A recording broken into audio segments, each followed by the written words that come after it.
ইল্লাল্লাহ লা ইলাহা ইল্লাল্লাহ লা ইলাহা ইল্লাল্লাহ লা ইলাহা ইল্লাল্লাহ লা ইলাহা ইল্লাল্লাহ বলি আল্লাহ সারা মাবুদ নাই নবীজি সারা উপায় নাই বলি আল্লাহ সারা মাবুদ নাই নবীজি সারা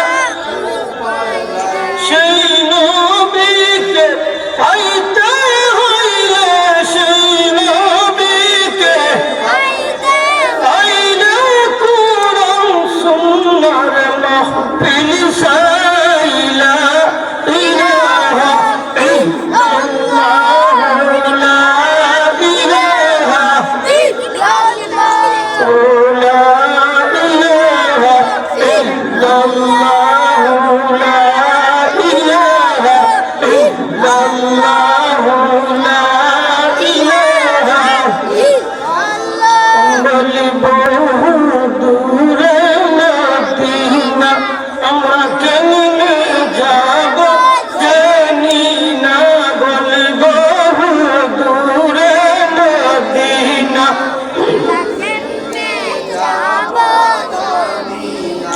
দয়া করো দয়া আল্লাহ দয়া করো ইয়া নাসিব করো মদিনা লা ইলাহা ইল্লাল্লাহ লা ইলাহা ইল্লাল্লাহ মুহাম্মাদুর রাসূলুল্লাহ সাল্লাল্লাহু আলাইহি ওয়াসাল্লাম। যেহেতু সময় কম আজকে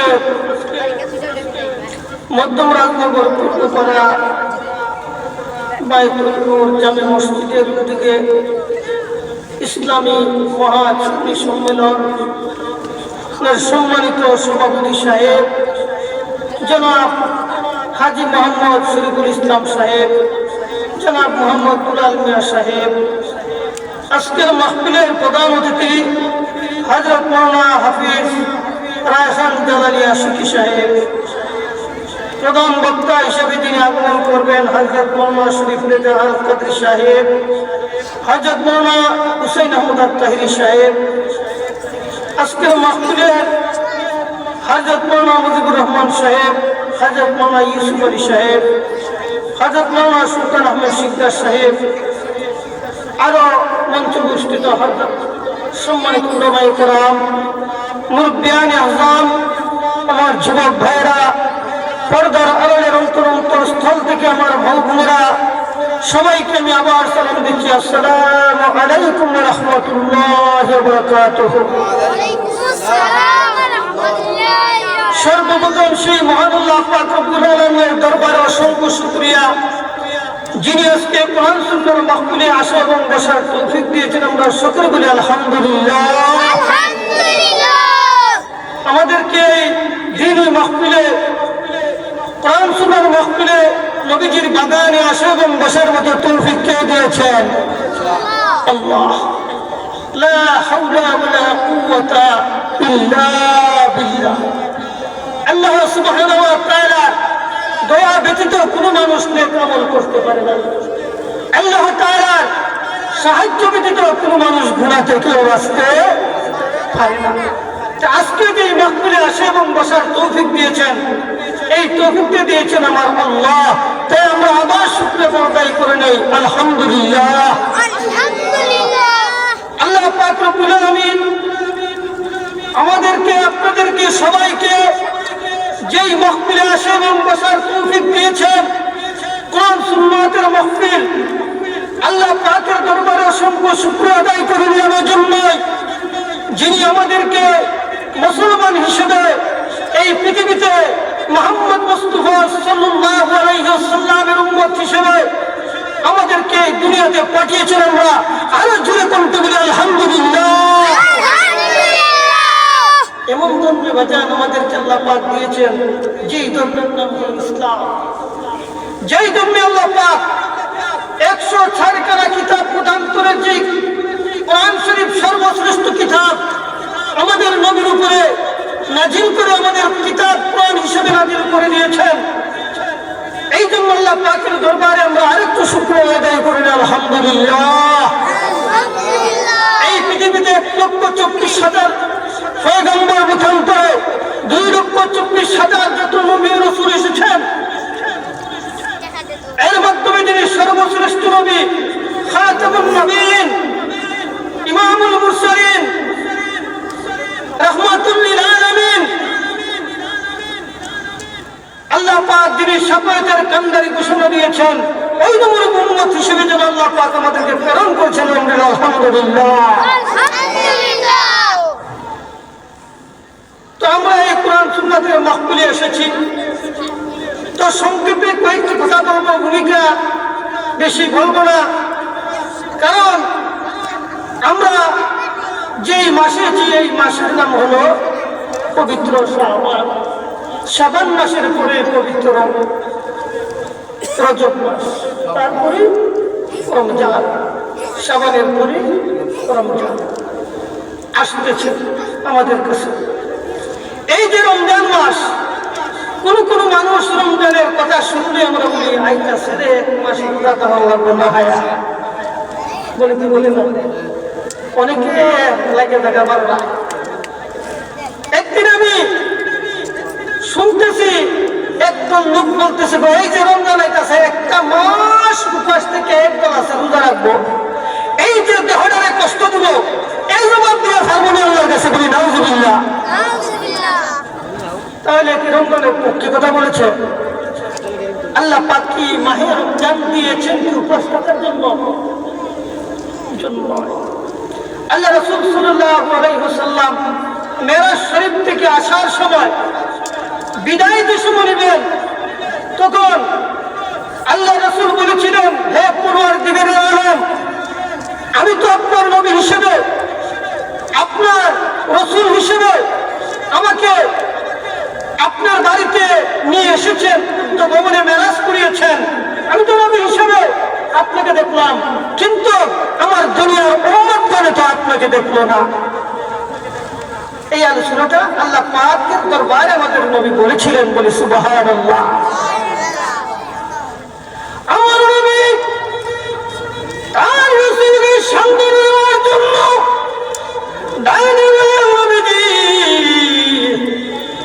আপনি নবী হিসেবে আপনাকে আমি আমার আরশে আজিমে নিয়ে আনলাম। আপনি উম্মতের কথা আমার কাছে বললেন, নবী গো, এমন একটা সময়, এমন একটা মাস আমি আপনাকে দেব, ওই মাসটা যদি সঠিকভাবে তোমার উম্মতগুলো পালন করতে পারে, আর এই নামাজে যদি বেশি বেশি নামাজ পড়তে পারে, আমি আল্লাহ নামাজের সজিদাকে যাইয়া আপনার উম্মতের সাথে সাক্ষাৎ করুন। তো এটা কি আমাদের লসের মাস না লাভের মাস? আমাদের অনেক লাভের মাস।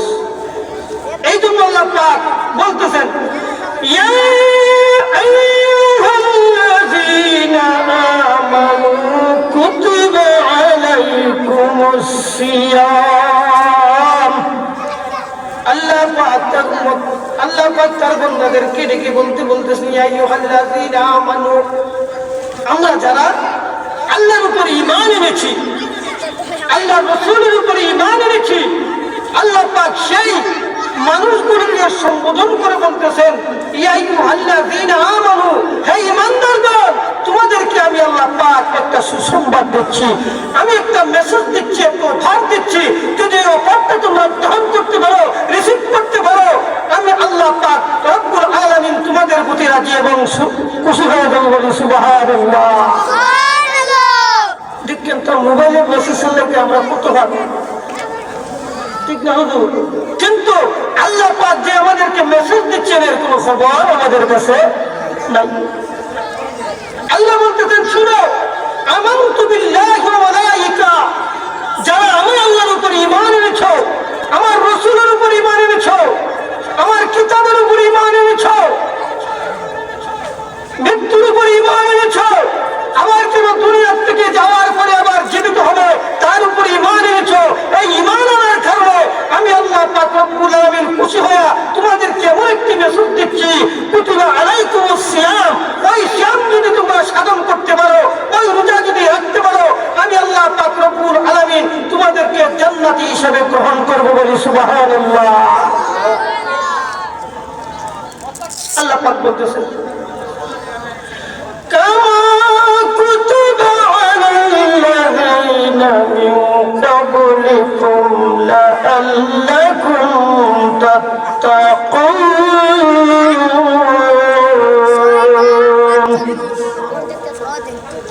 যদি তোমরা আমি এই রোজাকে সাধন করতে পারো তাহলে তোমরা সফলতা অর্জন করবে। বলে সুবহানাল্লাহ।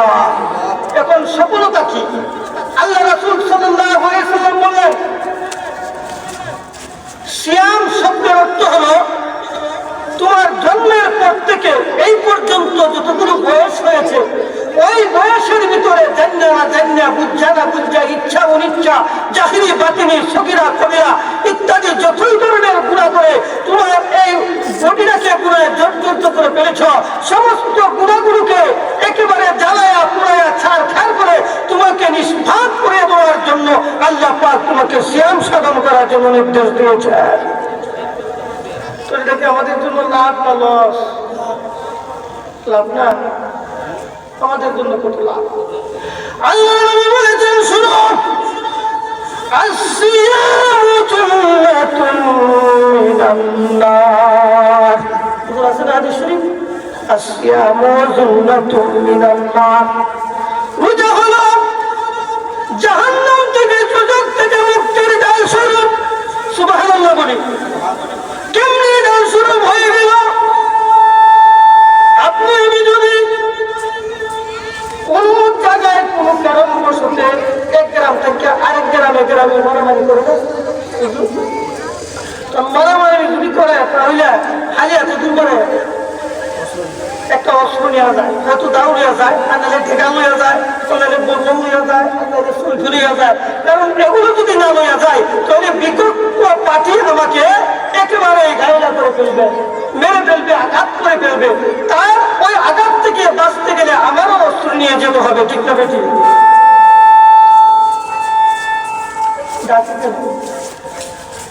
আমারও অস্ত্র নিয়ে যেতে হবে, তাহলে আমি ওই তার সাথে যুদ্ধের মোকাবেলা হতে হবে, ঠিক না?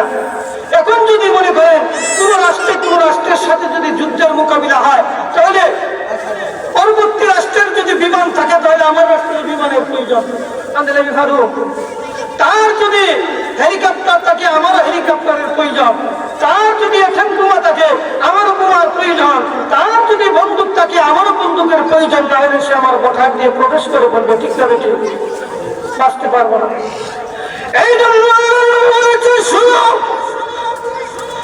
তোমার জীবনটা যখন গুনাহে জর্জরিত করে দিয়ে ফেলেছ, গুনাহে জর্জরিত করার পরে আল্লাহ পাকের যতগুলো আযাব আছে সমস্তগুলো আযাব তোমাকে গ্রাহ্য করে ফেলেছে। ওই আযাব থেকে বাঁচতে গেলে, নিষ্পাপ হইতে গেলে যদি তুমি সিয়াম সাধন করতে পারো, রোজা যদি তুমি সাধন করতে পারো, তাহলে তুমি ওই গুনাহ থেকে অটোমেটিক মুক্তি পেয়ে যাবে। এই জন্য রাসূল বলেছেন, আসসিয়ামু জুন্নাতুম মিনান নার। রোজা হলো যুদ্ধ থেকে মুক্তির ঢাল স্বরূপ। ওই ঢালটা যদি ব্যবহার করতে পারো তখন তোমাকে জাহান্নামের ফেরেশতায় কোনোদিন তোমাকে জাহান্নামে নিয়ে যেতে পারবে না। জোরে জোরে বলি সুবহানাল্লাহ। আল্লাহ শুনো, হযরত ইবনে আব্দুল্লাহ বিন মাসউদ রাদিয়াল্লাহু তাআলা আনহু তিনি এক হাদিস শরীফে বলেছেন, قال رسول الله صلى الله عليه وسلم أما من صام رمضان أوله إلى آخره خرج من جنوبه كيوم ولدته أمه. الله শুনুন, যে ব্যক্তি পবিত্র মাহে রমজান মাস পেয়ে রাসূল বলে, শুনো, যে ব্যক্তি রমজান মাসের প্রথম থেকে শেষ পর্যন্ত রোজা রাখবে, রাসূল কি বলতেছেন, আম্মা বাউসু আমারা মা বলা আউয়ালিহি ইলা আখিরিহি, আউয়াল অর্থ প্রথম আর আখির অর্থ শেষ। নবী বলেন এই রমজান মাসের প্রথম হতে শেষ পর্যন্ত যদি কোনো ব্যক্তি রোজা রাখতে পারে, সাধন যদি সিয়াম যদি সাধন করতে পারে, আমার রাসূল বলেছেন সে তার নিজের গুনাহ সম্মুক্ত হইতে এইভাবে বেরিয়ে আসবে, সে জন্য এই মুহূর্তে তার মার গর্ভে থেকে ভূমিষ্ঠ হয়েছে। যদি তুমি সিয়াম সাধন করতে পারো, এই একটি মাস প্রথম থেকে রোজা শেষ পর্যন্ত 30টি রোজা যদি তুমি রাখতে পারো, তাহলে মার গর্ভের থেকে এই মুহূর্তে যে সন্তানটা ভূমিষ্ঠ হয়েছে তার কোনো গুনাহ নাই, নিষ্পাপ, ওই নিষ্পাপ সন্তানের মতো তুমি হয়ে যাবে। বলি সুবহানাল্লাহ। তাহলে আমাদের কি এই রোজা রাখার দরকার আছে কিনা? আসেনি? না, না রাখলে চলবে? মুসা আলাইহিস সালাম বলেছিলেন, প্রভু গো, 1,40,000 পয়গম্বরের উম্মতকে আপনি আগে পাঠিয়েছেন, জান্নাতে দিবেন সবার পরে, এর কারণটা কি?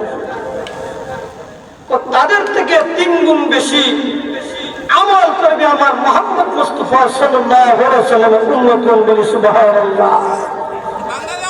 কেমন করবে? আল্লাহ রাসূল যে সময় মেরাজ শরীফ যান, তৃতীয় আসমান পাড়ি দেওয়ার পর বিরাট বড় একটি মুরুখ দেখলেন। ওই মুরুখ দেখার পর রাসূল বললেন, জিবরাইল, ওই মুরুখটা আল্লাহ পাক এখানে বানায় রাখলেন কেন? আর একটু জানলা বুঝবো মুরুখ ডাক্তারে। মুরুখের দ্বারা গেলেন, যাওয়ার পরে দেখলেন ওই মুরুখটার বিরাট বড় একটা মাথা। লক্ষ্য করে দেখেন ওই মাথার মাধ্যমে আর অসংখ্য মাথা। বলি সুবহানাল্লাহ। আল্লাহ নবী দেখতে বলেন, জিবরাইল, আল্লাহ পাক প্রথম আসমানে এই মুরুখটা কেন বানিয়ে রাখলেন রে জিবরাইল? এই মুরুখটার এত বড় মাথা কেন? একটা মাথার মাধ্যমে আবার এতগুলো মাথা কেন রে জিবরাইল? আল্লাহ রাসূলকে বলেন, জিবরাইল, হুজুর গো, আল্লাহ পাক রব্বুল আলামিন এই প্রথম আসমানে মুরুখটা বানিয়ে রাখছেন প্রথম একটা মাথা দিয়া। ওই একটা মাথার মাধ্যমে ওই ফেরেশতার একটা মাথা না, 2টা মাথা না, 24,000 মাথা। কত হাজার মাথা? 24,000 মাথা। ওই মুরুখটা মাগরিবের আযানের পরে যদি আল্লাহ বলে একবার জিকির করে আওয়াজ দেয়, ওই একবার জিকিরের আল্লাহু আকবারের হাজার ধ্বনির সাথে সাথে ওই ফেরেশতার মাথার মাধ্যমে যেন 24,000 মাথা, সমস্তগুলো মাথা ওই মাথার কণ্ঠের সাথে কণ্ঠ মিলাইয়া সমস্ত মাথাইগুলো আল্লাহ জিকির করতে থাকে ফজরের নামাজের আগ পর্যন্ত। বলে সুবহানাল্লাহ। এত ইবাদত করে, হুজুর এত ইবাদত করে। আল্লাহ নবী মুখটা বিরাজ করে বলেন, ও প্রভু, ওই ফেরেশতারা যদি একবার আল্লাহ বলে ডাক দেয় তাহলে 24,000 জিকির হয়ে যায়। কত হাজার? এবার 1 সেকেন্ডে যদি 24,000 জিকির হয়, আমরা 1 মাসে 24,000 জিকির করিনি, 1 মাসে করিনি 24,000 জিকির। ওই ফেরেশতারা প্রথম আকাশে 1 সেকেন্ডে একবার আল্লাহকে ডাক দিলে 24,000 জিকির হয়ে যায়। 2 সেকেন্ডে 2 বার দিলে 24 দোকানে কত? 48,000 জিকির হয়ে যায়। এইভাবে যদি ফজরের আযান পর্যন্ত হুজুর গো জিকির করে, তাহলে কত অসংখ্য কোটি কোটি জিকির তার হয়ে যায়। তাহলে কিয়ামতের ময়দানে আল্লাহ পাক রব্বুল আলামিনের দরবারে যখন উম্মত নিয়ে আমি হাজির হব, আমার উম্মত থেকে তো 3 গুণ জিকিরের আমল নিয়ে ফেরেশতারা দাঁড়িয়ে যাবে। ঠিক না বেটি? দাউদে বলে, নবীজি, ওই ফেরেশতারা যদি এত গণিত কোটি কোটি অসংখ্য কিয়ামত পর্যন্ত যদি জিকির করতে থাকে, যতগুলো জিকির হবে, মাহে রমজান মাস যখন আসবে, মাহে রমজান রমজান মাসের মাধ্যমে আমি আল্লাহ পাক এমন একটা রাত্র দিব যেই রাত্রটার নাম হবে লাইলাতুল কদর। ওই লাইলাতুল কদরের মাধ্যমে যদি দুনিয়াতে বসে আমার উম্মতগণ, তোমার উম্মতগণ, আমার বান্দাগণ যদি একটি রাত্র ইবাদত করে ফেরেশতাদের হাজার হাজার বছরের ইবাদতের সব তারা বর্ণময় হয়ে যাবে। এত বড় অবিরত রহমতের মাস আল্লাহ পাক আমাদেরকে এই রমজান মাস দিয়েছে, যেই রমজান মাসটার মাধ্যমে আল্লাহ পাক আমাদের সমস্ত জীবনের গুণাগুলোকে ছাই কাই করে নিষ্পাপ করে দিলেন। ওই রমজান মাস আসলে আমাদের খবর নাই আরো দুঃখ বেদনা হয়, ঠিক না বেটি? ছোট্ট একটা ঘটনা, একবার ছোট্ট একটা ঘটনা। আমি টুকের বাজার একদিন 8টার সময় আছি, দিন রমজান মাস। তো আমার ঘরের সামনে হলো ভগবতীর ঘর দোকান। তো বাজারে আসার সাথে সাথে আমি শুনতেছি ভগবতীর সাদা মানে দাফের দাফের করে আওয়াজ করতেছে। ব্যাপারটা কি তাই? এতগুলো মানুষ। পরে বিস্তারিত জানলাম সমস্ত হোটেলগুলো তো বন্ধ, একটা হোটেলে খোলা। তো এমন আমার সামনে দিয়ে শাটার দেওয়া, পিছনের দিকে আর ঢুকে। তো মারামারি হইতেছে কেন? মারামারির ঘটনা জানলাম এই মুসলমানরা খাওয়ার জন্য পিছনের দিকে ঘুরে ফিরে এক হোটেলে মেজে পড়ছে, হলে সিট নাই। ওই যে আমরা জেফতের মাঝে গেলে দেখেন তো, যখন জেফতের মাধ্যমে দেখেন তো অনেক মানুষগুলো বইলে চেয়ার পাওয়া যাবে, আমরা চেয়ার পুরো করে আরে থাকি, মানে ইলা উঠলে আমরা আরেকজনকে মান দিলে আরেকজন বয়ে যাবো, সিট পাইতাম না। এই ধরনের আমরা করি না, আমি তো আরেকজন বসে যাবে, আমি পাইতাম না। তো ঠিক তেমনি ভাবে মানে একজন রুটি খায় আর দুইজনের সেখান থেকে দূরে চলে আসছে, তার আগে কেনা বইব। উনি রুটি খাওয়া শেষ, তো দুইজনে তো 200 টাকা একজনকে বয়ে গেছে। তোর আগে আমি সেরে বসি, তোর আগে তো আমি বসি, তো তুই দিয়েছিস একটু আগে, তোর আগে তো আমি দিলাম সেও। তো পুটা ফাললে বইল না, তো এমন কিছু ফাললে বইল না, এর সমস্যা না, মাসে দেখা তো এটা লাগছে। যখন কাটতেছে, যখন লাস্টটা গেছে সেল নিয়ে বাড়াবাড়ি, লাস্টটা দেওয়া করছে কিন্তু দোকানদারের সাতখানা মারিছে, পুরা দিতেছে বাইরের থেকে ভিতরে তফর তফর হেচ্ছা দিতেছে। তারপরে দেখলাম একজন হিন্দু লোক না, সব মুসলমান হয়ে। তাহলে রোজার প্রতি আমাদের মহব্বত আছে, ভালোবাসা আছে, রোজার প্রতি আমাদের স্নেহ মহব্বত আছে। আল্লাহ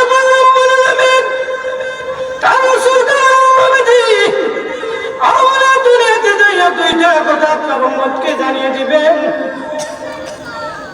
এক নম্বরে যদি শ্যাম সাধন করতে পারে, প্রথম থেকে শেষ পর্যন্ত যদি সব জায়গা রাখতে পারে, খুশি করার উপলক্ষে যদি সেই কাম করতে পারলো, আমি আল্লাহ তার জন্য কঠিন কিয়ামতের ময়দানে জান্নাত রেখে দেব। সুবহানাল্লাহ। এমন একটি জান্নাত দেব, এমন একটি চমৎকার জিনিস আল্লাহ আমি খুশি করে তাকে দিব, যা পূরন্ত হবে কখনো কোনোদিন শেষ হবে না। তাহলে আমরা জান্নাতে যেতে চাই কি চাই না? তাহলে গুনাহের জান্নাতে যাওয়া যাবে না, গুনাহ মাফ করতে হবে। গুনাহ মাফ করার একমাত্র ছাপিকাটি আল্লাহ পাক একটি মাস রোজা আমাদের উপরে ধার্য করে দিয়েছেন বলে সুবহানাল্লাহ। বন্ধুরে আমার, যখন মানুষ জান্নাতে যাবে, আল্লাহ পাক তাও বলেন যখন জান্নাতে হবে, যখন জান্নাতে যাবে, তখন জান্নাতের মাধ্যমে আঁকবো। তো বিভিন্ন ধরনের ফুলের বাগান আছে, গাছ আছে, আঁকবো। আঁকতে আঁকতে আঁকতে আঁকতে আঁকতে যাইবো, দেখবো একটা গাছের মাধ্যমে খুব সুন্দর আম জুড়াই করে রাখছে। তো জান্নাতীরা বলবে, হ্যাঁ প্রভু, দুনিয়ার তো যেই সময় আমি শ্যাম সাধন করি, তখন আমার সামনে কতগুলো আম মানুষের বাজার লোক করেছে, আমার মনে চাইছিল, কিন্তু তুমি আমাকে খুশি করার জন্য আমকে বক্ষণ করে নাই। প্রভু গো, এখন তো জান্নাতে আম ঝুলতেছে, আমকে আমি খেতে পারবো না। সুবহানাল্লাহ। এই কথাটা বলবে, যখন এই কথাটা বলবে, বলার সাথে সাথে আল্লাহ পাকের কুদরতি গাছটার ডাল প্লাস্টিকের মতন লম্বা হইয়া ওই জান্নাতি ব্যক্তির মুখের সামনে ঝুলবে। জুড়ে জুড়ে বলি সুবহানাল্লাহ।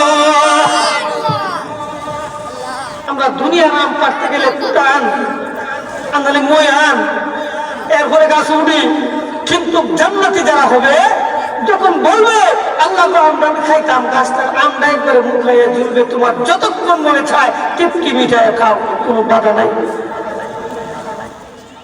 এইভাবে আম খাইয়া সেরকম আরো কিছুক্ষণ আরো কিছু দূরে চলে যাবে। আচ্ছা আমি উঠে যাবো না, যখন আরো সামনে যাইবে আল্লাহ বলেন এই যে আম খাইছ এই স্বাদ পাইছ, শুধু তা না আমি আল্লাহ পাক জান্নাতের জন্য আরো কিছু রেখে দিয়েছি। সুবহানাল্লাহ বলি। ওই মেসেজটা কোথায় আল্লাহ পাক কোরআন শরীফে বলতেছেন আবার বিসমিল্লাহির রাহমানির রাহিম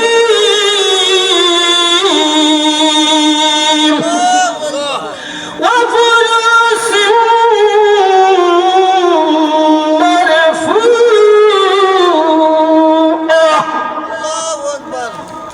তাদের জন্য থাকবে শস্য সঙ্গিনী। আল্লাহু আকবার বলি। শুধু এলহা না হাইতেন না, এই যে রোজা যে রাখছে কত কষ্ট করে আল্লাহ পাক এত নিম্ন হারাম না কর এলহা ঘুরতে না, তোমাদের জন্য সেখানে রাখছি শস্য সঙ্গিনী। সুবহানাল্লাহ বলি। এলহা না, একজন শস্য দিবে। কোন কোন কিতাবে রেখেছেন আল্লাহ পাক জান্নাতীয় পুরোপুরি একজন না দুইজন না 70 জন দিবে তোমার খাদমত করার জন্য, যারা সিয়ামকে সাধন করতে পারে এই দুনিয়ার বুকে। আল্লাহু আকবার বলি। এমন সিয়ামকে সারা দেব, কি কম ছাড়া দেব। এই জন্য কথাটা যে সামনের দিকে আমাদের রোজা আসতেছে, আমরা যেন সেখান থেকে বঞ্চিত না হয়। আকাশ দিয়ে একটি পাখি উড়ে যাবে, প্রভু এত সুন্দর একটা পাখি জান্নাতের উপর দিয়ে উড়ে যাচ্ছে, প্রভু ওই গাছের পাখিটা যদি আমি খাইতাম না জানে কোনটা স্বাদ লাগবে। কারণ বিভিন্ন কত হোটেলের মাধ্যমে গরুর গোশ, হাঁসের গোশ, কি কোন হরিণের গোশ, উড়ের গোশ রাইন্দা ধরে রাখছে, কিন্তু তোমাকে ভয় করে আল্লাহ, তোমাকে ডরায়া আমি ফান করি নাই, তোমার হুকুমকে আমি সাধন করেছি। এখন ওই পাখিটা যদি খাইতাম তাহলে আমার কাছে আরো কত স্বাদ না লাগতো। কুদ্রুপুরে একজনে হাজির, জান্নাতি রে ও কি এই গুস্তটা খাও, বইটা প্রত্যেককে আইসে এই জান্নাতি 2 মিনিট আগে বললো ওই পাখিরে তুমি পান করার জন্য আল্লাহ পাক 1.5 মিনিটের ভিতরে রহমতীয় জান্নাতীয় বরকতীয় করে দিয়া বাজিয়ে করে তোমার সামনে হাজির করে দিয়েছেন। জুড়ে জুড়ে বলি আল্লাহু আকবার। আপনি কত খাইবেন, কত খাইবেন? আল্লাহ বলে শোনো, যেই সমস্ত জান্নাতীয় ফুল তোমাকে দান করা হবে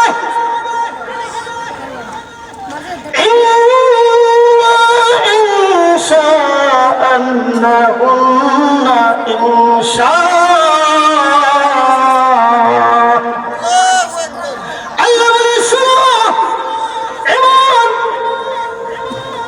রোগে বিশেষ রূপে তাদেরকে আমি আল্লাহ চেষ্টা করে দিয়ে রেখেছি।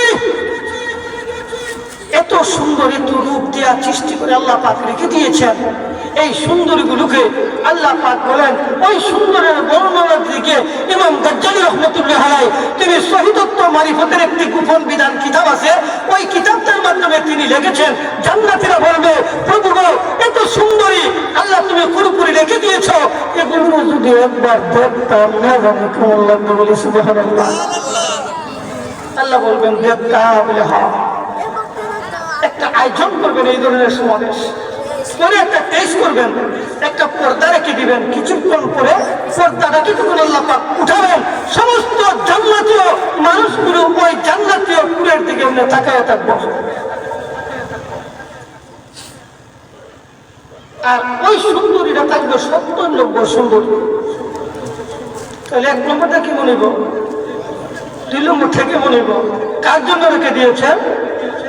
যারা সিয়াম সাধন করতে পারে, রোজাকে সাধন করে, রোজাকে পালন করে আল্লাহ সুবহানাহু ওয়া তাআলাকে যারা খুশি করতে পারবেন তাদের জন্য আল্লাহ পাক এই সমস্ত নিয়ামত রেখে দিয়েছেন। আল্লাহ পাক কিছুক্ষণ পরে আল্লাহকে নিয়ে যাবেন, সুন্দরীটা নিয়ে যাবেন। তখন মানুষগুলো বলবেন আল্লাহ খুদা দেখাই না মিলা গায় কামড়া বালা করলাম, দেয় যে মিশিগা বলে হ্যাঁ আরে একটু সময় যদি রাখতেন বলে কত সময় দেখছো মনে করেন আমরা হুজুর বেলায় 2 মিনিট দেখছি আমার এসে গেলে না 2 মিনিট তো না 1 মিনিট হইব সুলতান সুলতান বেঁধে গেলে আর 2 মিনিট 1 মিনিট হয়েছে কিনা হয়েছে আল্লাহ পাকতে হয়েছে মিশিগা এই ধরনের মন্তব্য করবে আল্লাহ বলবেন শুনো এই জান্নাতীরা শুনো তোমরা কে 3 মিনিট কে 2 মিনিট কে 1 মিনিট মন্তব্য করেছ ওই জান্নাতের মুরিকে তোমরা কতক্ষণ দেখেছো তোমরা জানো নি আমি বলে দিবনি আল্লাহ ডাকতে বলবেন প্রভু গো কত সময় দেখেছো আপনি বলেন গো আল্লাহ আল্লাহ পাক ডাকতে বলবেন জান্নাতীরা রে ও জান্নাতীরা আমি আল্লাহ জান্নাতের হুটটা তোমাদের সামনে রেখে দিয়েছি 1 ঘন্টা না রে 2 ঘন্টা না রে 1 মাস না রে 2 মাস না রে একটা টানা ওই মহিলাটাকে তোমরা 40,000 বছর দর্শন করেছো কতদিন পর্যন্ত 40 বছর পর্যন্ত ওই মহিলাটাকে তোমরা দেখেছো কিন্তু তোমাদের তৃপ্তি বোঝে নাই তোমরা তো 1 মিনিট আর 1.5 মিনিট তো এই সমস্ত জিনিস যদি পুরোপুরি যদি আল্লাহ পাক এই রোজাদারদের জন্য রেখে দেয় তাহলে বলেন তো এই রোজার সারণ যাইবনি সারা যাবে না এখন আরেকটু কথা 2 সেকেন্ডে বলি মহিলারা বলতে পারেন পুরুষের জন্য যদি জান্নাতেও রমণী রাখা হয় তাহলে আমরা লাগে আল্লাহ পাক কি রাখছেন এটা প্রশ্ন করতে পারে আল্লাহকে করে দিতেছে আর কি তো আমাদের জন্য আল্লাহ কি রাখছেন আল্লাহ বলেছেন এই যে 70 জন পুরোপুরি রাখবেন তোমার খেদমতের জন্য তুমি যদি দুনিয়ার মুখে শ্যাম সাধন করতে পারো বা সত্য নামাজ পড়তে পারো স্বামীর খেদমত যদি করতে পারো 70 জন প্রহরীর স্বাধীনতার বা নেতৃত্বের প্রধান আল্লাহ পাক আপনাকে বানিয়ে দিবেন বলি সুবহানাল্লাহ পুরো মা-বোনদেরকে বলবো কখনো কোনোদিন রোজা আর নামাজ যেন তোমাদের জীবনে কখনো মাগো না চলা হয়